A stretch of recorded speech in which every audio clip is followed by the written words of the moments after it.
ಜಿಟಿ ಮಾಲ್ನಲ್ಲಿ ರೈತನಿಗೆ ಅವಮಾನ ಪ್ರಕರಣ. ಮಾಲ್ಗೆ ರೈತ ಫಕೀರಪ್ಪ ಅವ್ರನ್ನ ಕರೆಸ್ತಾರೆ. ವೆರಿ ಗುಡ್ ಮೂವ್ ಇದು. ರೈತನನ್ನ ಮಾಲ್ಗೆ ರೈತ ಸಂಘಟನೆಗಳು ಕರೆತರ್ತಾರೆ. ಈಗ ಅಡ್ಡ ಹಾಕಿ ನೋಡೋಣ, ಈಗ ಪಂಚೆ ಹಾಕೊಂಡವ್ರನ್ನ ಒಳಗ್ ಬಿಡಲ್ಲ ಅನ್ನಿ ನೋಡೋಣ ಅಂತ. ಜಿಟಿ ಮಾಲ್ನಲ್ಲಿ ರೈತನಿಗೆ ಅವಮಾನ ಪ್ರಕರಣ. ಮಾಲ್ಗೆ ರೈತ ಫಕೀರಪ್ಪನ ಕನ್ನಡ ಸಂಘಟನೆಗಳೆಲ್ಲವೂ ಕೂಡ ಸೇರಿ ಕರ್ಕೊ ಬರ್ತಾರೆ. ಈಗೇನೋ ಅವರು ಐರನ್ ಆಗಿರೋ ಬಟ್ಟೆ ಹಾಕೋ ಬರಲ್ಲ, ಈಗಲೂ ಹಂಗೆ ಬರ್ತಾರೆ. ಈಗ ಹೇಳಿ ನೋಡೋಣ ಅಂತ ಅವ್ರ ಮುಂದೆನೆ ಕ್ಷಮೆ ಕೇಳಿಸೋದು. ಸರ್, ನನಗೆ ಒಂದು ಅರ್ಥ ಆಗ್ತಾ ಇಲ್ಲ. ಈ ಮುಂಚೆ ಒಂದು ಮೆಟ್ರೋದಲ್ಲೂ ಇದೇ ರೀತಿ ಪಂಚೆ ಹಾಕೊಂಡು ಬಂದವರಿಗೆ ಒಳಗಡೆ ಬಿಡೋದಿಲ್ಲ. ಪಂಚೆಯನ್ನ ಹಾಕುವಂಥವ್ರು ಯಾರು? ನಮ್ಮ ನಾಡಿನ ರೈತರು. ಜೊತೆಗೆ ಬಂದು ಪಂಚೆ ಬಂದು ಶರ್ಟು ಪಂಚೆ ಇದು ನಾವು ಸಭೆ ಸಮಾರಂಭಗಳಲ್ಲಿ ಹಾಕ್ತೀವಿ, ನಮ್ಮ ನಾಡಿನ ಸಂಸ್ಕೃತಿಯ ಪ್ರತೀಕ ಅದು. ಸೊ ಇಂಥ ಒಂದು ವಿಷಯದಲ್ಲಿ ನಿನ್ನೆ ಒಬ್ಬ ರೈತ ಬಂದು ನಾನು ಒಳಗಡೆ ಬಿಡೋದಲ್ಲ ಪಂಚೆ ಹಾಕಿಲ್ಲ ಅಂತಂದ್ರೆ, ಹಂಗಾರೆ ಪಂಚೆ ಹಾಕೊಂಡು ಹೊರಗಡೆ ಬಂದಿಲ್ಲ ಅಂದ್ರೆ ಈಗ ಸಿಎಂ ಸಿದ್ದರಾಮಯ್ಯನವರು ಪಂಚೆ ಶರ್ಟ್ ಹಾಕೊಂಡೇ ಬರ್ತಾರೆ, ಹಂಗಾರೆ ಅವ್ರನ್ನ ಒಳಗಡೆ ಬಿಡೋದಿಲ್ವ ನೀವು? ಅಣ್ಣವರು ಯಾವ್ದನ್ನ ಪ್ರತಿನಿಧಿಸಿದ್ರು? ಯಾವತ್ತಾರು ಪ್ಯಾಂಟ್ ಹಾಕಿದ್ರು? ಅವರು ಪಂಚೆ ಮತ್ತು ಶರ್ಟ್ ಅನ್ನ ಹಾಕೊಂಡು ಈ ನಾಡಿನ ಸಂಸ್ಕೃತಿಯನ್ನ ಉಸಿರಿರೋ ತನಕ ಕಾಪಾಡಿದ್ರು. ಅಂತೆ ಪಂಚೆ ಸಂಸ್ಕೃತಿಯನ್ನ ಇಲ್ಲಿ ಯಾರ್ತಕ್ಕಂಥ ಯಾರೋ ಸೆಕ್ಯೂರಿಟಿ ಸಿಬ್ಬಂದಿ, ಯಾರೋ ಮ್ಯಾನೇಜರ್ ನಾವು ಬಿಡೋದಿಲ್ಲ ಅಂತ ಹೇಳ್ತಾ ಇದ್ರಲ್ಲ, ಈಗ ನಾವು ಪಂಚೆ ಶರ್ಟ್ ಹಾಕೋ ಬಂದಿದ್ದೀವಿ, ಅವ್ರಿಗೆ ತಾಕತ್ತಿದ್ರೆ ತಡಿಲಿ, ಈಗ ನೋಡ್ತೀನಿ, ನಾವು ಒಳಗಡೆ ಹೋಗ್ತೀವಿ, ಈಗ ಒಳಗಡೆ ಹೋದ್ ನಾವು ಬಿಡೋದಿಲ್ವ ನೋಡ್ತೀವಿ. ಇದು ಖಂಡಿತವಾಗ್ಲೂ ಖಂಡನೀಯ ಸರ್. ಈ ತರದ ಒಂದು ತುಗುಲಕ್ ದರ್ಬಾರು ಇಲ್ಲ ಯಾವ್ದಾದ್ರು ಆದೇಶ ಇದೆಯಾ? ಕೊಡ್ಲಿ ಮಾಲವರು ಸರ್. ಈ ತರ ಪಂಚೆ ಹಾಕೋ ಬಂದವರಿಗೆ ಒಳಗಡೆ ಬಿಡೋದಿಲ್ಲ ಅಂತ ಏನಾದ್ರು ಆದೇಶ ಇದ್ರೆ ಆದೇಶ ಕೊಡ್ಲಿ. ಈಗ ಎಲ್ಲೋ ಉತ್ತರ ಭಾರತದವ್ರನ್ನ ತಂದು ಇಲ್ಲಿ ಹಾಕೋತಾರೆ. ಅವರ ರಾಜ್ಯಗಳಲ್ಲಿ ಅವ್ರಿಗೆ ಪಂಚೆ ಅಂದ್ರೆ ಏನು ಅಂತಾನೆ ಗೊತ್ತಿಲ್ಲ. ಮತ್ತೆ ಪಂಚೆ ಅನ್ನೋದು ಇಲ್ಲಿ ಈ ನಾಡಿನ ಜನರ ಒಂದು ಭಾವನಾತ್ಮಕ ವಿಚಾರ ಸರ್. ಅದು ನಮ್ಮ ಒಂದು ಇಲ್ಲಿನ ಸಂಸ್ಕೃತಿಯ ಪ್ರತೀಕ.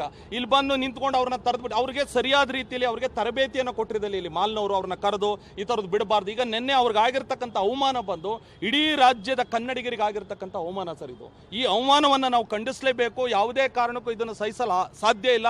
ನಾನು ಕೇಳೋದು, ಇನ್ನು ಮುಂದೆ ಯಾರೇ ಬರಲಿ ಮಾಲ್ಗೆ, ಇದೊಂದೇ ಮಾಲ್ ಅಂತಲ್ಲ ಸರ್, ಬೆಂಗಳೂರಿನ ಹಲವಾರು ಮಾಲ್ಗಳು ಪಂಚೆ ಹಾಕ ಬಂದ್ರೆ ಏನೋ ಅವಮಾನ, ಅವ್ರಿಗೆ ಒಳಗಡೆ ಬಂದ್ರೆ ಅವಮಾನ.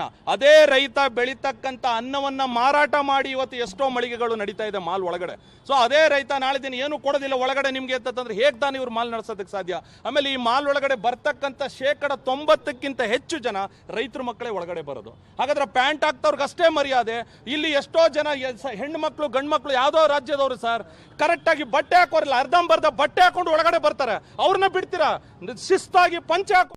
Okay, he is right. Actually ಮತ್ತಷ್ಟು ಮಾಹಿತಿ ನಮ್ಮ ಪ್ರತಿನಿಧಿ ಪ್ರಕಾಶ್ ನೀಡ್ತಾರೆ. ಪ್ರಕಾಶ್, ಈಗ ಮುಂದಕ್ಕೆ ಏನು ಪ್ರತಿಭಟನೆ ಮಾಡ್ತಾ ಇದ್ದಾರೆ, ಕ್ಷಮೆ ಕೇಳಬೇಕು ಅಂತಿದ್ದಾರೆ. ಆ ರೈತ ಫಕೀರಪ್ಪ ಅವ್ರನ್ನ ಕರ್ಕೊ ಬರ್ತಾರಂತ ವಾಪಸ್ಸು, ಅವ್ರ ಮುಂದೆನೆ ಕ್ಷಮೆ ಕೇಳಿಸೋದು ಅಂತನ ಪ್ಲಾನ್ ಏನ್ ಮಾಡಿದಾರೆ ಇವರು ಅಂತ? ಈಗ ರೈತ ಫಕೀರಪ್ಪ ಅವರು ಕೂಡ ಇದೀಗ ಕೆಲವೇ ಕ್ಷಣಗಳಲ್ಲಿ ಇದೀಗ ಮಾಲ್ಗೆ ಎಂಟ್ರಿಯನ್ನ ಆಗ್ತಾರೆ. ಆಗುವಂತ ಸಂದರ್ಭದಲ್ಲಿ ಒಂದಿಷ್ಟು ಗಲಾಟೆಗಳ ಆಗ್ಬೋದು, ನೂಕಾಟ ಆಗ್ಬೋದು, ತಳ್ಳಾಟ ಆಗ್ಬೋದು ಅನ್ನುವಂಥ ಕಾರಣಕ್ಕಾಗಿ ಈಗ ಪೊಲೀಸರು ಈಗ ಭದ್ರತೆಯನ್ನ ಮಾಡಿಕೊಳ್ಳಲಾಗ್ತಾ ಇದೆ. ಮುಂದಿನ ಸಿಗ್ನಲ್ ಅಲ್ಲೇ ರೈತ ಫಕೀರಪ್ಪ ಅವರು ಕೂಡ ಇದ್ದಾರೆ. ಅವರನ್ನ ಇದೀಗ ನೇರವಾಗಿ ಮಾಲ್ಗೆ ಕರೆದುಕೊಂಡು ಬರುವಂತಹ ವ್ಯವಸ್ಥೆಗಳು ಕೂಡ ಆಗ್ತಾ ಇದ್ದಾವೆ.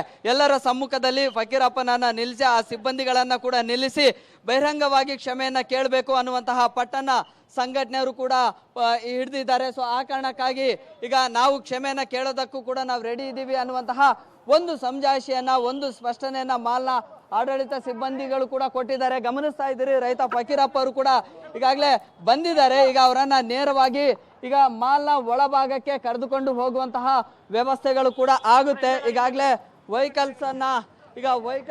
ವೆಹಿಕಲ್ಸ್ಗಳನ್ನ ಕೂಡ ತಡೆದು ಈಗ ಅಂದ್ರೆ ಅವರನ್ನ ರೈತರನ್ನ ಮುತ್ತುಕೊಳ್ಳೋದು ಬೇಡ ಅನ್ನುವಂಥ ಕಾರಣಕ್ಕಾಗಿ ಈಗ ಟ್ರಾಫಿಕ್ ಅನ್ನ ಕ್ಲಿಯರ್ ಮಾಡಿಸ್ತಾರೆ. ಸೊ ಈಗ ಅವರನ್ನ ಮಾತನಾಡಿಸುವಂತ ಪ್ರಯತ್ನವನ್ನ ಮಾಡ್ತಾನೆ. ಅವರು ಕೆಳಗೆ ಇಳಿದು ಮುಂದಕ್ಕೆ ಬರ್ತಾ ಇದ್ದ ಹಾಗೆ ಅವರನ್ನ ಮಾತನಾಡಿಸುವಂತ ಪ್ರಯತ್ನವನ್ನ ಮಾಡ್ತಾನೆ. ಈಗ ಅವರನ್ನ ಕರೆದುಕೊಂಡು ಬರುವಂತಹ ವೆಹಿಕಲ್ ಈಗ ಈ ಭಾಗಕ್ಕೆ ಎಂಟ್ರಿ ಆಗಿದೆ. ಇಲ್ಲಿಂದ ನೇರವಾಗಿ ಮಾಲ್ನ ಒಳಭಾಗದಲ್ಲಿ ಅಂದ್ರೆ ರೈತ ಫಕೀರಪ್ಪನನ್ನ ಕರೆದುಕೊಂಡು ಹೋಗೋದಕ್ಕೆ ಈಗ ಕನ್ನಡ ಪರ ಸಂಘಟನೆಗಳು, ಒಂದಿಷ್ಟು ರೈತ ಸಂಘಟನೆಯ ಕಾರ್ಯಕರ್ತರು, ಸದಸ್ಯರು ಕೂಡ ಇದ್ದಾರೆ.